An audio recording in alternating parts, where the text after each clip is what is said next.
Broadcasting live from atop the Rocky Mountains, the crossroads of the West. You are listening to the Liberty RoundTable Radio Talk Show. All right. Happy to have you along, my fellow Americans. Sam Bushman live on your radio. Hard-hitting news the networks refuse to use, no doubt, starts now. This, my fellow Americans, is the broadcast for July the 7th in the year of our Lord 2025. This is Hour 1 of 2, and the goal always to protect life, liberty, and property, to promote God, family, and country, through so using the incredible checks and balances brilliantly put in place by the Founding Fathers in the supreme law of the land, the Constitution for the United States of America. That is our great, peaceful, restorative solution that we have at our fingertips. Never forget that. We reject revolution unless it's the Jesus revolution, then we're in, because we follow the Prince of Peace. I've got Dr. Scott Bradley with me, freedomsrisingsun.com. Welcome back, sir, and hope you had a delightful, elongated 4th of July weekend, sir. Yeah, I wasn't able to be on last Friday, as you might well have recognized, and we were doing a community event, a public reading of the Declaration on the courthouse steps, and some, things to help people focus a little bit on that. So it was one of those things that I'm sorry, but the 4th of July doesn't come around that often, and so we were trying to nail that down a little bit. Did you have a good 4th of July program? We did not do the 4th of July program. We took a little break as well. As you know, it's my birthday. I turned 58, so there you go. Born on the 4th of July. Yeah, that's right. Name the same, born on the 4th of July, do a patriotic program, the whole bit. Yes, sir.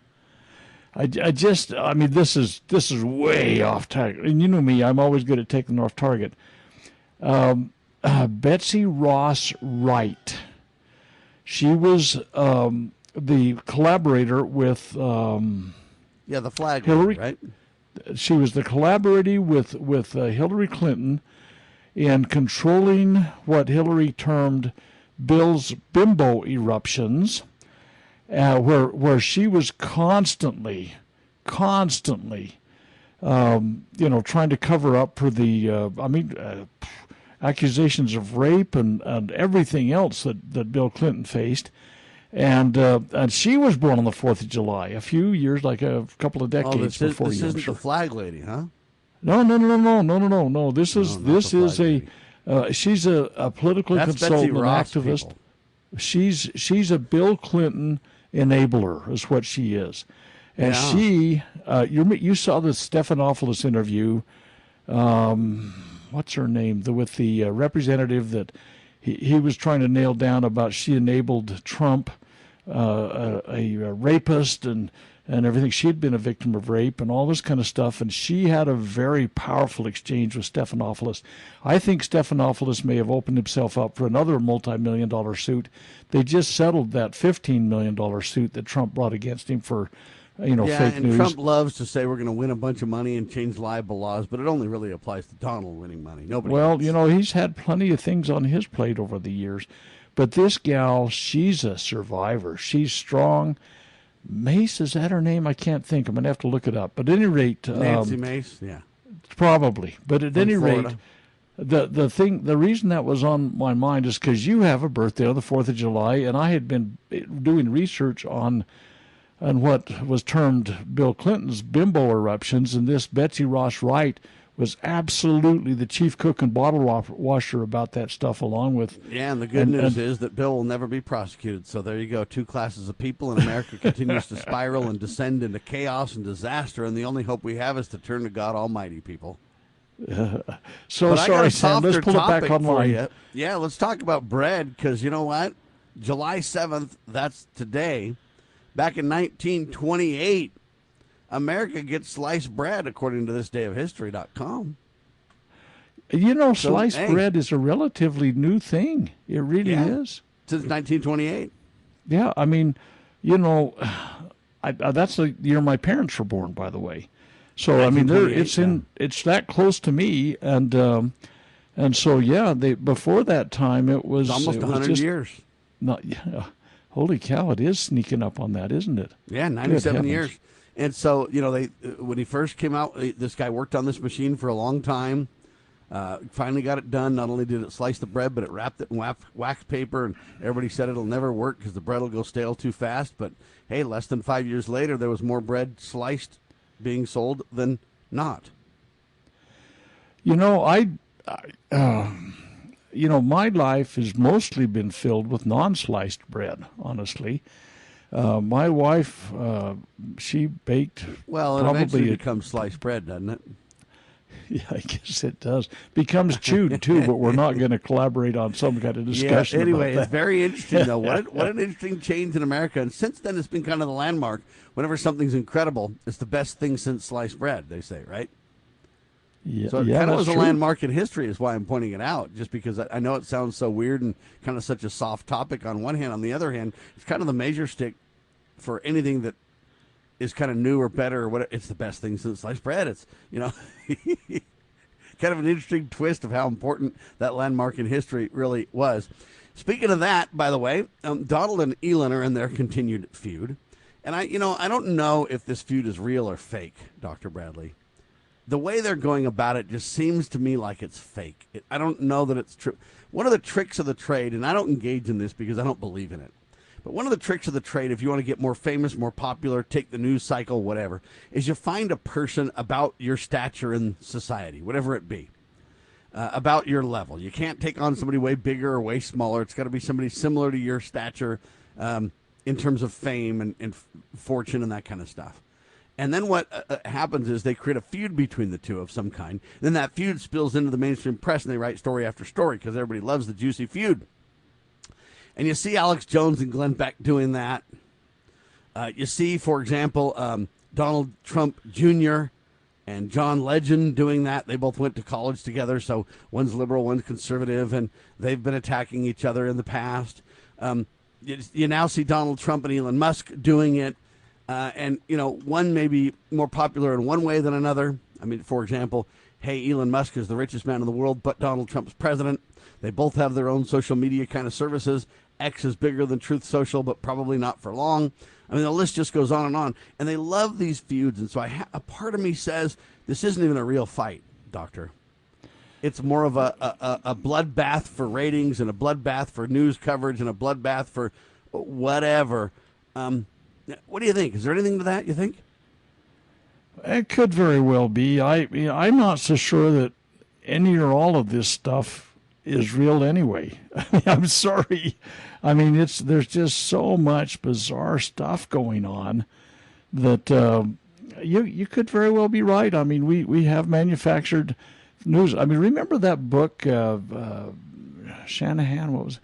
Yeah. Everything they ever told me was a lie. Everything they ever told me was a lie, right? Yeah. That's Pat. Yeah, Pat, you bet. Yeah. He's a friend of yours, isn't he? Yeah, he's a dear friend of mine. Great guy. We ought to get him back on. I ought to have him on with me and you one of these times here soon. He's a great I'd guy. love to meet him. Yeah, and in All right, fact, well, he ought to write another book is what he ought to do. We'll make that happen. I'd like to see what he's doing right now, too. He used to write for the American Free Press and all kinds of things. I just got to see what he's doing now. He's been well known for investigative reporting. Where I met Pat Shannon he was a great reporter on the Oklahoma City bombing back in the day, and he used to come on my program and talk about that and give us updates and details better than J.D. Cash or anybody else. He really had the deets on it and did a great job. Anyway, I digress, except for, hey, sliced bread came out, and now the feud begins, and here it is. So on July the 6th, 1854, ladies and gentlemen, that's July the 6th, 1854, so yesterday was kind of the celebratory day, the Republican Party holds its first convention. Yeah, the first convention of the Republican Party was held in Jackson, Michigan, on July 6th, 1854. It was a watershed in American history, they claim, because it was a national outcry against the expansion of slavery. Okay? And they say this marked the birth of a new political force, and they wanted to deal with the crisis in America about slavery and everything else. Well, the point is, it was a third party, because back then there was the Democratic Party and there was the Whig Party. And the Whig Party eventually went away, and then it became the Democrat and the Republican Party. So maybe three parties don't last very long. I get it, but the fact is you can't, in honesty, say, hey, third parties aren't real, don't work, can't happen, da-da-da. Now, they might have created more laws and more manipulations of the system. In other words, vote fraud, to where it's more difficult than it used to be. I'll grant them that. But the fact is, when Donald Trump says, hey, third parties don't work, they can't work, da-da-da-da-da, Donald Trump isn't being accurate at all in history. And either he doesn't know or he's trying to deceive the people. I don't know which, but there it is. So now Elon Musk announced the formation of a newly minted political party named the American Party, or the America Party, following criticism of President Trump's big, massive, big, beautiful, whatever bill. Go ahead and skip the break. Big, beautiful bill. He says, hey, we got to form a third party because the Republicans are running us off the rails. Elon Musk is spot on correct on this. Now, Musk, labeled the world's richest person by Forbes magazine with a net worth of $405 billion, previously supported Trump and others. But, hey, when he found out that Trump was going to add $3.4 trillion to the debt, he went against Trump. And now Trump is against Elon Musk, supposedly. And they're battling back and forth. And they've got some interesting points where they attack each other that I find fascinating because both of them have some truth to it. It is true that it's almost impossible to launch a third party today. Okay? But the America Party claims to tackle what Musk describes as U.S. government waste and corruption and will potentially target a few people in House races, possibly Senate races, for the next election cycle. Okay? If there's razor thin margins, that's where they'll kind of strike. Now, all the conservative Republican pundits and everybody else are going, oh, my gosh, all that'll do is divide the right and let the left win. And by golly, the Democrats are going to, this is just a Democrat, benefit. And Elon's not really a conservative. And then they attack it. Well, it gets worse because Trump then says, quote, off the rails. Trump blasts Musk for starting ridiculous third party, according to Time.com. Musk promised a campaign against Republicans who voted for the big, beautiful bill. Trump then pondered whether to deport the South African billionaire. Now, as far as I understand, Elon Musk is a U.S. citizen. Now, if you're going to start talking about deporting U.S. citizens, Donald, you're off the rails, my friend. And where are you going to come up with that? It isn't real. It's hyperbole. It's crazy. If you do that, then which one of us couldn't be deported by Donald? And at what point does Donald become a kingmaker if that happens? But then the battle gets worse because Trump, amidst the tension, threatened to cut federal subsidies to Musk's businesses. Well, I don't think we should have had subsidies to Musk's or anybody else's businesses in the first place, Donald. But you don't get to play favorites with who you subsidize based on if they play your ball game or not. So then Trump says, I am saddened to watch Elon Musk go completely off the rails, essentially becoming a train wreck over the last 5 weeks. Trump posted on, quote, Truth Social. Well, Elon Musk mocks back and says, what's Truth Social? Anyway, Trump told reporters earlier that I think it's ridiculous to start a third party. We've had tremendous success with the Republican Party, and the Democrats have lost their way. It's always a two-party system, and, well, I think that there's just been so much confusion, a third party never works. Well, I just told you this day in history, a third party did materialize and did become real. Anyway, then the question is, did Trump's threat to deport Musk stop the feud? And the answer is no, it just continues and gets worse. All this is supposedly over the big, beautiful bill. I agree with Musk. The big, beautiful bill is an absolute, complete disaster. Okay, and there's so many things wrong with it. It's not even funny. It's over 1,000. It's almost 1,000 pages. Nobody read it. I think we got to sue every congressman and senator that vote for it if they can't confirm they read it. So it's just a very, very strange battle to have all over this big, beautiful bill. And the question becomes, will a third party fly?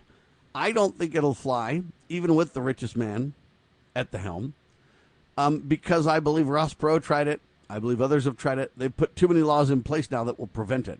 There's already third parties out there that just struggle. Libertarian Party probably being chief among them. And, Elon, if he wants to go ahead and put some money into the Libertarian Party or the independent American idea, he might gain ground. But I don't know about this America Party. No one even knows what it stands for. It's very vague at this point. Dr. Bradley, what do you think of this feud, though? I think Musk is, for the most part, right.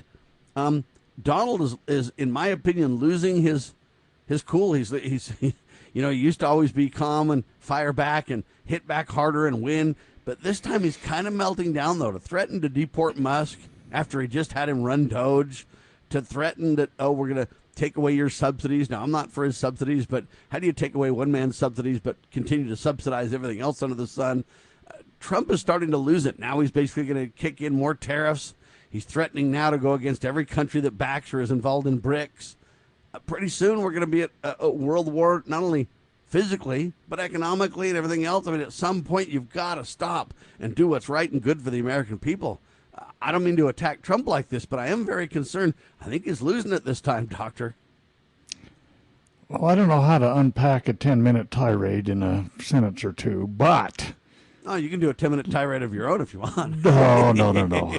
I mean, there's not enough time in the time we've got. I mean, I'm here to tell you the things you bring up are all heavy laden with, and they really bear discussion. So let me just kind of, I'll nibble around the edges a little bit. Let me just say this about that. I saw they said out loud what is been whispered by you and I. Well, we try and say it as loud as we can, but it's still, nobody's listening. They brought it to the table for sure. This big, beautiful bill, Donald Trump himself, personally, I heard him say with his own lips that there was something in that bill for everyone that wanted to vote for it.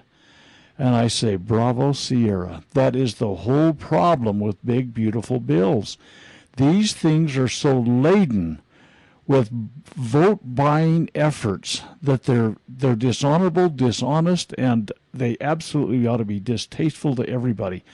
But it's like, what's in it for me? What's in it for me? Now, you say, my congressman or senator would never sell their vote. But Donald Trump personally himself said, we got something in there for everybody to get them to vote for this bill. And that's what happens. Your senators, your congressmen are harlots. They sell their vote. Now, you could say what else they might be selling on the side, but let's not get off on that side. But the fact is, we sell our votes likewise, in like manner. What's in it for me? What's in it for me? And this is the thing. The country was never designed as a goodie box. It was designed to perform certain functions, and only those functions as delegated by the authority of the United States Constitution, and anything else that exceeds that. There's no authority to redistribute wealth. People say, we're putting the most vulnerable people of our society at risk with the way we're redistributing our medical care. People, show me where that's been authorized. Now, I know that Robert, what's his name? The Chief Justice. I'm on first names basis with him. Anyway, he says, no, this is a tax. We can tax. It says Article 1, Section 8, Clause 1, we have the power to tax. And the bill said specifically it's not a tax. Everybody holds their mouth a certain way. Now, Donald Trump and Elon Musk melting down, that's a tragic travesty of a charade anyway, probably, too. We had a new party start in Utah here not too long ago that wants to be the party in the middle that everybody can be part of and grow with. And the problem is, Elon Musk starting a new party, does he know what Principle 1 is of the United States? Does he understand? No, I don't think he has a clue, but I don't think Donald does it either. You're right. Both of them are pulling the levers of government on behalf of whatever they think will get the thing that they want. It might be to be elected. It might be to, support Israel. It might subsidies, as they suggested, that, hey, Elon is just trying to get subsidies and he's mad because there's not subsidies in the big, beautiful bill for him. Time will tell on all this, and I don't know who's who and what's what, but I find it very, very interesting. And that's why I say it's kind of a fake argument. At the end of the day, will this third party go anywhere? I don't believe that it will. And even if it does, it'll be limited. I mean, it'll be like the spoiler party. It might spoil a few races here and there. Might become like the Libertarian Party, might whatever. But at the end of the day, you kind of wonder, where's this going to go? Now, the Senate passed the mega bill with Vance, making the tiebreaker tie voting happen. Yeah. Okay, so it was so close you had to get Vance to break the tie. Yep. Ron Paul writes an article about it called Doing What's Right, and he basically talks about how this just isn't right what's happening here. Okay, $150 billion more for the Pentagon, boosting their budget to over $1 trillion. This is just, we're gearing up for war. Every sign says we're gearing up for war, Doctor. Well, okay, Sam, man, this is another thing we take some time on, but just let me do this is probably the farthest thing from mine, but probably not, just because you are who you are.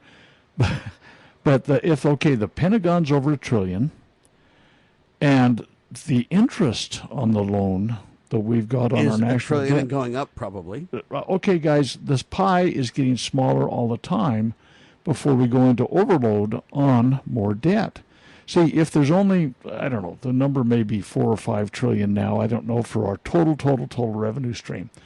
But if you take $1 trillion for the interest rate and you take $1 trillion for the military, this pie gets smaller before we have to go into hyperdrive for more loans.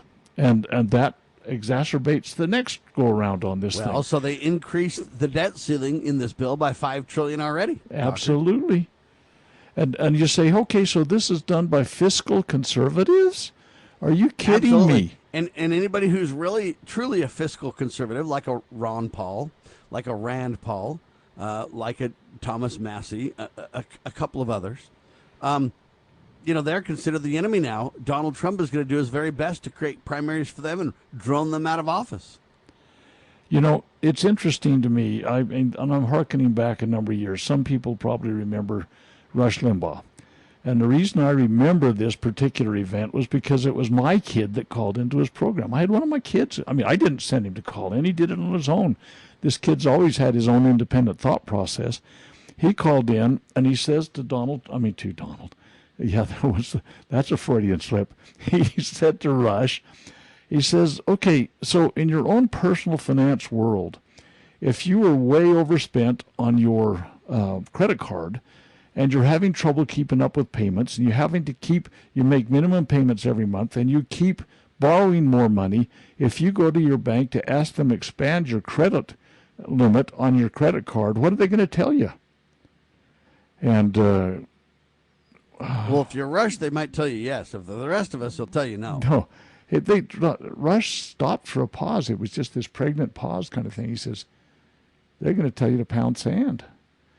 And my kid says, I rest my case. That's what the nation is doing right now. We can't make our payments. Not only are we increasing the debt ceiling by $5 trillion, but the national debt is expected to go up by $3.8 trillion over the next decade because of the big, beautiful bill. Anybody that opposed the big, beautiful bill now is in Donald's sights for destruction, including Elon Musk, including, Thomas Massey, including Rand Paul and others. The debt just surpassed $37 trillion. And now there's no end in sight. And anybody who speaks out against it. So will Donald try to deport me, do you think, Dr. Bradley? Well, Sam, you really are a pain in his butt. But I'm telling you, the problem is that Trump doesn't know the limits and bounds of his office.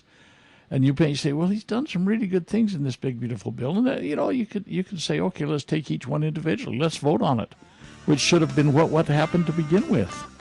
But they don't do that. The bill finally passed in the House with a vote of 218 to 214. Right. Thomas Massey of Kentucky and Brian Fitzpatrick of Pennsylvania are the only two that voted against it. Well, Republicans. The only two Republicans. That's right. That's exactly right. All right, hang tight. We've got more. This is insanity, ladies and gentlemen. You're listening to Liberty Roundtable Live. Dr. Scott Bradley, yours truly. What is the best thing since sliced bread? That's the question for you, ladies and gentlemen. Hang tight. You're listening to Liberty Roundtable Live.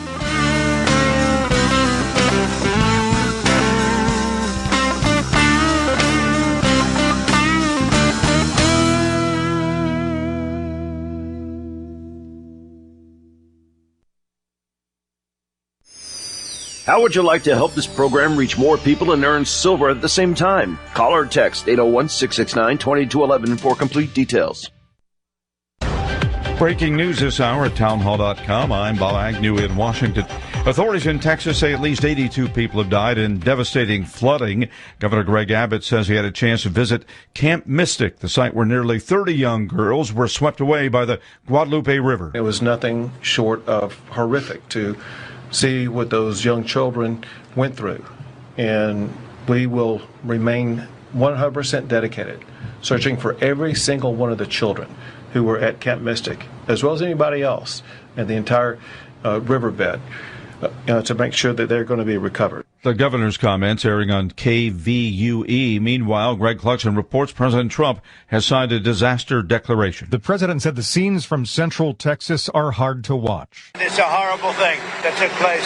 Absolutely horrible. He said his administration is working with officials in the state and that his heart goes out to those affected. We say God bless all of the people that have gone through so much, and God bless the state of Texas. The president said he'll probably visit the state on Friday.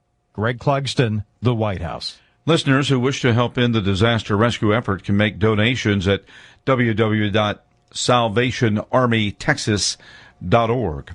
More floating border wall on the way to South Texas. The head of Homeland Security signs a waiver allowing for the deployment of about 17 miles of buoys in the Rio Grande. The agency said in a statement that the waterborne barriers are intended to create a safer border environment for patrolling agents, as well as a deterrent for illegal immigrants attempting to illegally cross the river.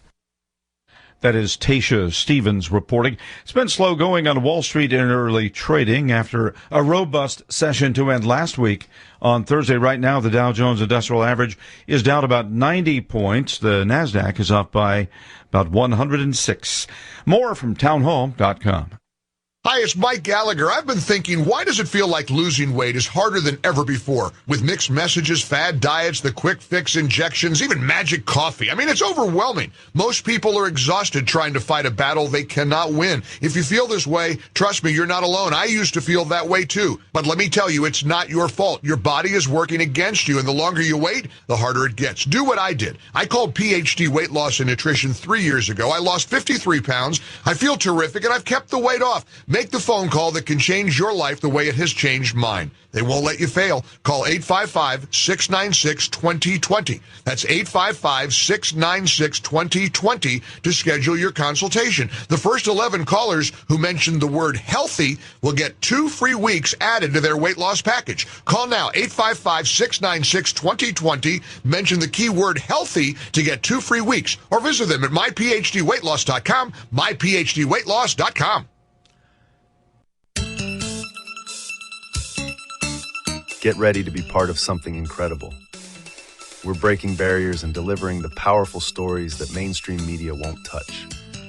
Your support is what fuels our mission to revolutionize journalism and bring you the truth. Join our passionate community of changemakers by donating at libertynewsradio.com today. Together, we're creating the future of news. Do you know what is great about America? Ask an Immigrant. Ask an Immigrant is a new podcast dedicated to helping Americans, especially our youth, value, appreciate, and be grateful for the freedoms we have here in America. Join host Lydia Wallace-Nuttall as she interviews immigrants from around the world to discover their inspiring personal stories about why they came to America. To learn more about why America is the most prosperous, greatest country in the world, download the Loving Liberty app or go to lovingliberty.net. You know where the solution can be found, Mr. President? In churches, in wedding chapels, in maternity wards across the country and around the world.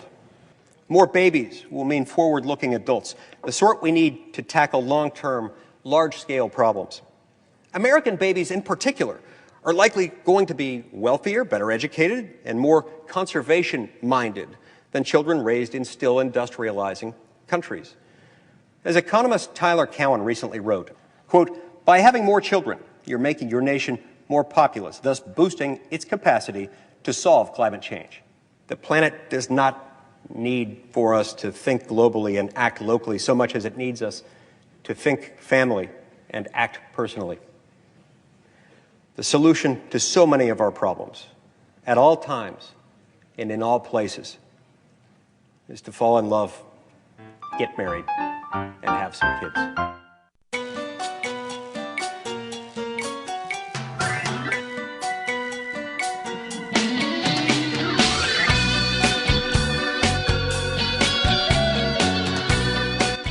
Broadcasting live from atop the Rocky Mountains, the crossroads of the West. You are listening to the Liberty Roundtable Radio Talk Show. So Thomas Massey being attacked by Donald Trump like nobody's business. Donald Trump says he's going to force a primary and kick Thomas Massey out of the House of Representatives. Elon Musk says, I'm going to back Thomas Massey, so he's going to be fine. The debate rages on as the America Party kicks off. Will it be successful is the question. Is it going to be the best thing since sliced bread? Only time will tell. Now, Trump celebrated the, quote, legislative win with a B-2 flyover as he signed the bill in the White House Rose Garden, celebrating they got it done before the 4th of July. I don't even know how to respond to this. It's such a disgrace.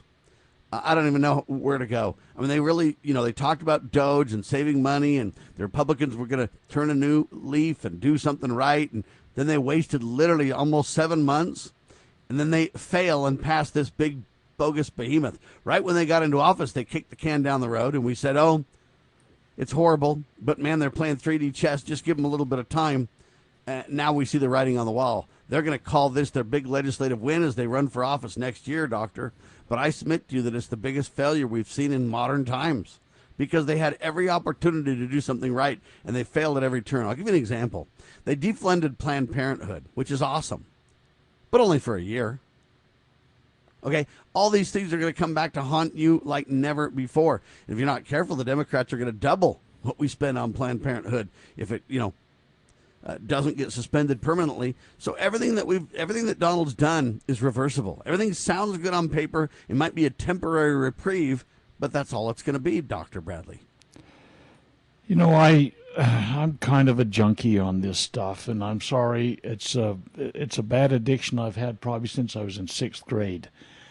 But I do follow the news feeds, and so when there's stuff happening, I try to tune in to multiple sources of information. And it's interesting to me how divergent some of the different sources read different things that happen.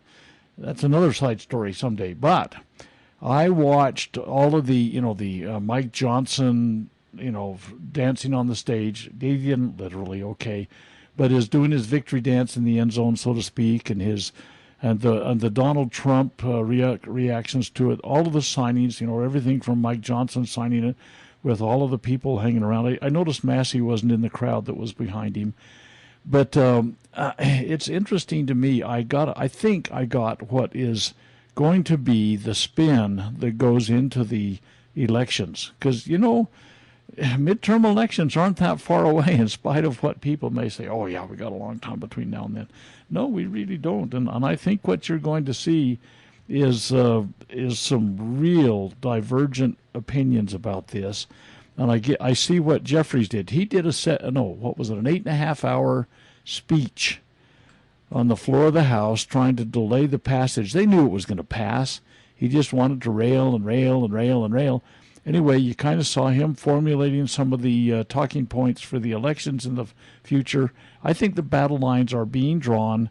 And to tell you the truth, if Trump, if the bet that he's made on this turns the economy more successful, I think that the midterm elections are going to be a moot issue. But the principle will never enter into the discussion.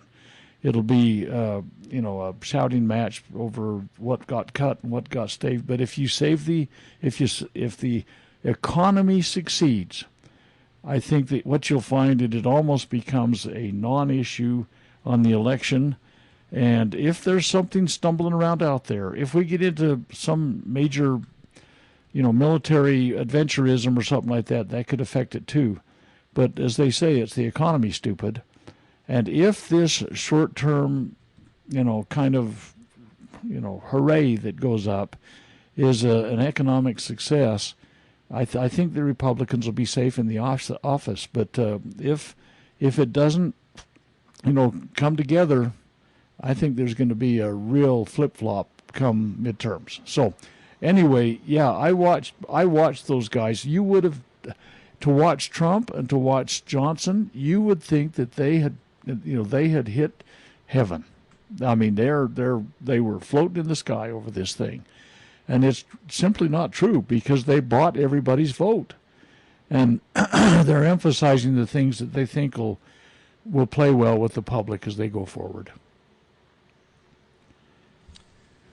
Well, there you have it. It's hard for me to know kind of what to think about this thing. I mean, it's just so much waste, and so it goes against everything that they've talked about for literally decades. I mean, look, they told you they're going to end the education department.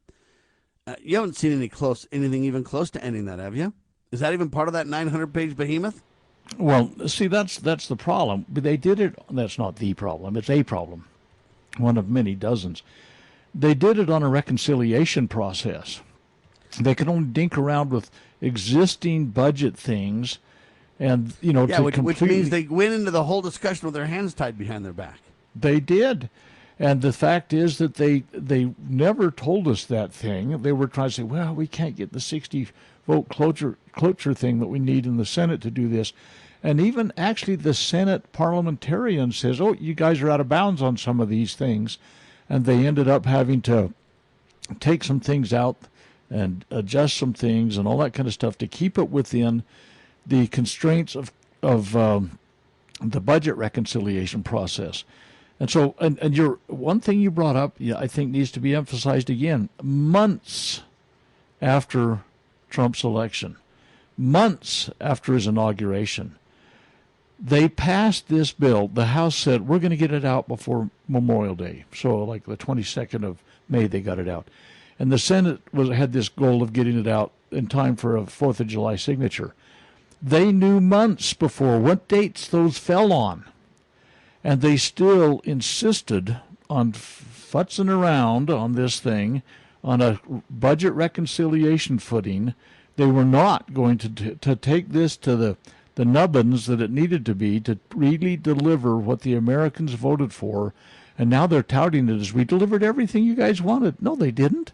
They did it in a very constrained, you called it having your hands tied behind your back. Yeah, they did. They could not take care of business because of the way they approached it. And they had months to take care of that business, but they didn't do it that way. They chose to do it on this kind of obfuscating behind the scenes kind of stuff. And you might say, well, they did the very best they could, knowing that they didn't have, enough, majority to do this, to do that, to do whatever. I might actually buy that, except for one thing. Do you go after the people that don't support it? Do you go after, say, a Thomas Massey or a Rand Paul? See, even Mike Lee caved and voted for it. Shame on Mike Lee, and shame on the Utah delegation. It's just because I'm from the state of Utah. But I look at this and I go, even the guys that feel like this wasn't right, they could have pushed harder and got a lot more done than they did, but they didn't. They could have passed piecemeal legislation and got a lot of things done on an up and down vote. They could have, on the up and down vote, really attacked the Democrats for voting against things that are so singularly common sense that it would be so obvious, but they failed in that regard. They knew a big, beautiful bill was going to be, so they knew it was going to be a disaster and it would compromise everybody, but then attacking the people that vote against it for the right reasons? Like, why is Elon Musk and Donald Trump even in a fight? Because Elon says the bill is too belligerent? It spends too much? Well, anybody in their right mind agrees with that. But yet, most of the people, all Democrats and almost all Republicans, sold us down the river. Okay? And so to me, I think a third party is warranted, but I don't think one can get off the ground, Doctor. Well, it is going to be really, really difficult, but never have they had the richest man in the world behind it, so that may change that dynamic a little bit. But you bring up something, again, that I hate to coming back to these things, and I just want to put a period behind the Senate sometimes. If virtue is involved in something, why can only one party recognize virtue at once? Now, whatever side you're on, whatever side anybody's on. Well, because of what our founding fathers told us, that it becomes all about the party and not about that's principle and exactly people and, right. and reality, right? That's what the path is down there. When you're impeaching somebody, why can only one party see their faults? And why can only one party see that they don't deserve it? Why can't there be another Profiles in Courage? Now, this is a John F. Kennedy book, and I think he had a ghostwriter and all this kind of. We can get off on that tangent someday again, but he got some accolades about that. He reviewed in that book. I'm just looking for mine on my shelf. Profiles in Courage. Where the heck is it? Anyway, there's no time to read you any parts out of it. But there were times in the Senate where people took a principled stand, and it was way, way hard to do it. We don't have that happening anymore, except for, Massey did it, for example. Rand does it, Ron does it. Yeah. Anyway, go ahead and skip the break, but I'm just telling you, this is one big disaster. I know they're pitching it as a big, beautiful bill, but hey, now we're going to be at war with all the BRICS nations. BRICS is going to just say, hey, every time we pass these big, beautiful legislative bills that spend us into oblivion, BRICS becomes more viable for any country that doesn't want to own a bunch of failed U.S. debt, okay? And then Donald's going to go ahead and attack those guys, and where's that going to get us? We're going to be in a fight with everybody everywhere all the time. I mean, who isn't Donald Trump fighting now? People are clamoring to get into BRICS.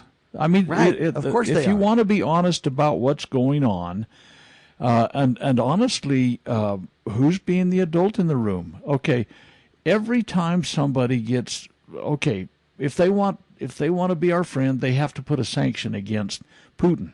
Sanctions are literally acts of war. But why do you have to sanction Putin? You have to sanction Putin if you're going to be our friend. Okay, Why? So a lot of people are saying, wait. We want to have more of an Americanist, founding fathers view of dealing with everybody. And so this BRICS group, just one point of theirs, you don't have to agree to sanctions. And people are saying, yeah, I can get on board with that. And so these sanctions things, and you say, oh, they're just third world countries all the way. And you look at these yo-yos that are out there doing that. They don't. I think economically they're probably very close, all things together, considered, on par with the G20 groups. Okay, these guys are building something, and you don't have to become a belligerent opposer to something just to become part of an economic group that talks about things. Now, I'm not saying, oh, BRICS is the way to go. I am not trying to build their, but I'm saying their approach to things is building them. You can't blame people for wanting to go there. And hey, if you're a country, where do you go? You go where you believe the most stability is. And frankly, with Americans choosing what we're choosing over and over and over, which is more and more and more debt, at some point, BRICS will be the more stable option if we don't watch our P's and Q's. And the problem that I have is, it's one thing if they said we tried to pass this thing, we couldn't get it done because we didn't have enough majority. We did the very best we could. But hey, Rand Paul's right. Or, we see that several people who voted against it, they're voting on principle. We get what they're saying. We think this is needful, the best we could do, but we get what they're saying. No, they're literally now attacking and trying to destroy the only people that stood for sanity, the only adults in the room, as you put it. I just don't understand it, except for it's intentional, Doctor. Well, I believe it is, and there's been, and I go back, I always look back to look forward. I go back to the 1880s when Engels wrote a foreword to the Communist Manifesto. The United States is mentioned 3 times in there. The United States has been a target for destruction by the bad guys forever. We are the last hope on the hill, or the light on the hill, or whatever you want to call it. And the people that are doing this are doing it purposely. Now, for a second, here's the question: do you think Donald's doing it purposely, or do you think he's just duped? Do you think most of the members of Congress are doing it intentionally, or do you think they're just duped, or do you think they're just talked into believing there's no other alternative? What do you think the reality is? I don't think most of them are bright enough to light the way in the thimble. I mean, there's no light. They don't understand the baseline, just like Donald doesn't, and neither does Elon. And let's go back to BRICS for just a second. Let's say BRICS, they build their economic strength through their coalition. Okay, and I'm not saying I agree with them. I'm just saying this is the way they're doing it. What happens if they decide they're going to use a different standard for their economic currency in the world? They're going to. What happens if? That's not the United States dollar is going to get its butt kicked one of these times, and the real value of the dollar will emerge very quickly. If they go to a true gold standard, which they'll probably do something interim in the middle to get to that point, but if they go to a true intrinsic value standard for an economic system, the United States dollar will just suddenly be the most worthless paper hanger stuff in the world. And then all they'll do is say we got to go to a digital currency. We have no choice. Sure, it's a step-by-step process, but what I'm saying is we need to start taking a deep breath, a cool, what do you call it, a chill pill. Amen. And that's why I'm focusing on this so much, is this clown show debate between Musk and Trump. Who isn't Trump in a fight with right now? Well, he thinks he's kind of sitting on the throne and nobody can threaten him. And to a great degree, he is correct. I mean, right now, he's kind of on a wave. But all these little cracks in things, ultimately and finally, may come back to haunt him. And I think the real way to success is to go back to the baseline principles the nation was founded on. If we're taking this military adventurism deal where we're going to go out and bomb Iran, or whatever we're going to do, I think that those cracks, ultimately and finally, people are going to say, wait a minute, we can't keep doing this. They're going to, because they're going to be forced into that reality. Before the end of the hour, I want to get to this topic, too. I don't trust the Republicans anymore. Now, I haven't for a long time, but this just proves the big, beautiful bill they passed is one disaster. We're on the brink of war. That's another disaster. But listen to this. The Department of Justice, the DOJ, and Federal Bureau of Investigation, the FBI, they say found no evidence supporting claims that Jeffrey Epstein maintained a client list or that he was murdered. The DOJ and FBI said that there's no proof that Epstein blackmailed prominent figures. There's no evidence of that. The agency released over 10 hours, they say, of surveillance footage proving that, hey, no one came in or out of his cell. He killed himself. The review, they say, uncovered over 300 gigabytes of digital data and physical evidence, including, listen carefully, child sex abuse material. But the DOJ says, hey, they're going to bury it to protect people, so they won't release it. FBI Director Kash Patel and Deputy Director Dan Bongino affirmed that Epstein, hey, he committed suicide. But then Christina Layla comes out with the Gateway Pundit with an incredible article, says this. New FBI memo concludes Jeffrey Epstein did not have a client list. Then why did Pam Bondi say the list was sitting on her desk? Remember, that's the same FBI whose agents lost laptops, shredded notes on the Russia hoax, and still can't explain how the cameras in Epstein's cell malfunctioned at the precise hour that I guess he supposedly died. All I'm telling you is now you can't even trust Kash Patel, who I basically publicly endorsed. I don't get it, doctor, but you can't trust any of them anymore at all, period. And this is kind of the evidence. You know, they've had the Epstein list out. I mean, it's not been out, but there's been redacted, if you will, examples of our former governor in the state of Utah was on the list, for crying out loud. I saw those lists. I mean, the handwritten, they take the handwritten stuff and they make, take copies of them and so on. Prince Andrew, Bill Clinton, Donald Trump, Ghislaine Maxwell. I mean, what did you expect, Sam? I mean, the king on the throne right now can't afford to have an exposure like that. And it's, all these people work for him. And the problem is he takes a great big, loyalty is a huge thing for him. When Musk he's not loyal to anybody else. Well, that's the thing, is if you're loyal to him, the king can do no wrong.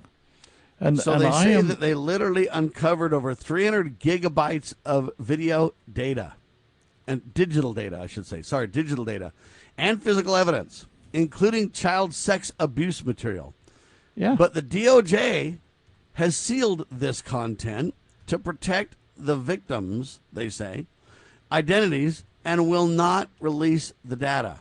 So now you got Dan Bongino and those guys basically helping cover this up. Yeah. Well, I guess, what do we expect? I mean, I'm sorry. I'm jaded. I know, and I've been even accused on this program of being jaded. And I am jaded, and I'll admit I'm jaded. I'm so jaded with these predictable things when we say, we've been predicting this for, and we watch it unfold. It's kind of like watching a train wreck as it goes off the cliff. You say, I tried to tell them the tracks were out. But this is another just example of disappointment in these kinds of things. There's, you've probably, people probably, all you got to do is do a quick little look. You got a younger Donald Trump with sweet young things on his elbow in these settings, with Epstein hanging in the background. And you say, wow, boy. Donald Trump's own statements about, Jeffrey's a fun guy. He likes beautiful ladies as I do, but boy, I'll tell you, some of them are on the younger end. He says that you can go back and find these things. There's a really good record of these things down through the years. Of course, the memory hole we read about in... So you're not going to get to the bottom of the JFK thing. You're not going to get to the bottom of the Jeffrey Epstein thing. You're not going to get to the bottom of anything. They're going to spend this into oblivion, and then the Republicans are going to run on this big, beautiful bill. The Democrats are going to attack it. The Democrats are going to win significantly next election because of the scandal. Nobody trusts anybody anymore, and Elon Musk wants to launch a third party which doesn't have a prayer on this earth because the two thugocracies, the left and right wings of the same bird of prey, as Pat Buchanan called it, are going to make sure nobody else gets into the game. Bottom line, we're in serious trouble. And the only way back is to turn to God Almighty and repent as a people. Otherwise, we're going to deserve what we get, Doctor. Well, we the people, I keep coming back to this. We the people are responsible for the form of government that we have. That's the way it was meant to be. It's a process by which we choose our own representatives.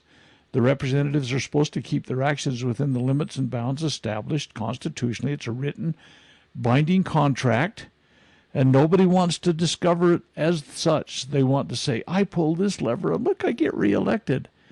I pull that lever, and it's one of those things. Neither Trump nor Musk understands that they have a binding contract that they have to abide by, and we the people are not enforcing it. That's the problem. We're the keepers of the contract, and we're not doing it. It's a tragic travesty. So, anyway, I think there's hope for America. And I know someone would say this is just a negative show. Sam, you're just down on everything, and I'm just saying, look, it looks really dismal. But I will say this, if we turn to our God, all things are possible. I have that belief, Doctor.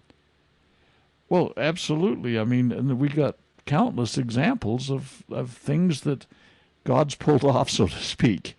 But we, the people, ultimately and finally, we get what we deserve. And if the voice of the people chooses iniquity, which largely is the way we've been for a lot of decades, ultimately and finally, I don't know when the comeuppance comes, but it will come at some point. And I pray that we'll be wise enough to say, you know what, who's on the Lord's side who? Remember the Joshua stuff, Well, as for me and my house, we will serve the Lord. So I'm pointing people to Christ, doing my very best to get everybody to repent and to say, hey, the way back is the supreme law of the land, the Constitution, with all of its checks and balances. And in my opinion, the House should have stopped Trump and said, I know you want this big, beautiful bill, Donald, but we control the purse strings and you're not going to get it. It spends us into oblivion and we're not going to do it. We're going to be responsible and we're going to decrease our expenditures. We're going to pass single-piece legislation and find out who's on whose side. And we're going to get to the bottom of it. They could have done it, but they failed, and now they've lost their opportunity. So we'll see where we go next election cycle, but I don't think it looks good for either. Doesn't matter which party wins. You can either have the clown Democrats that are going flat-out hardcore communist, or the Republicans that pretend they're for liberty and the American way while they sell us down the river for, filthy lucre? We got to vote good, honest, wise men and women to office. The problem is I don't find any, at least on the national stage. We've shut them all out. The only way to get to the top is to, engage in the scandals that are taking place. We got to pray and work hard to do what's right, people. God Almighty needs to be front and center. God save us all.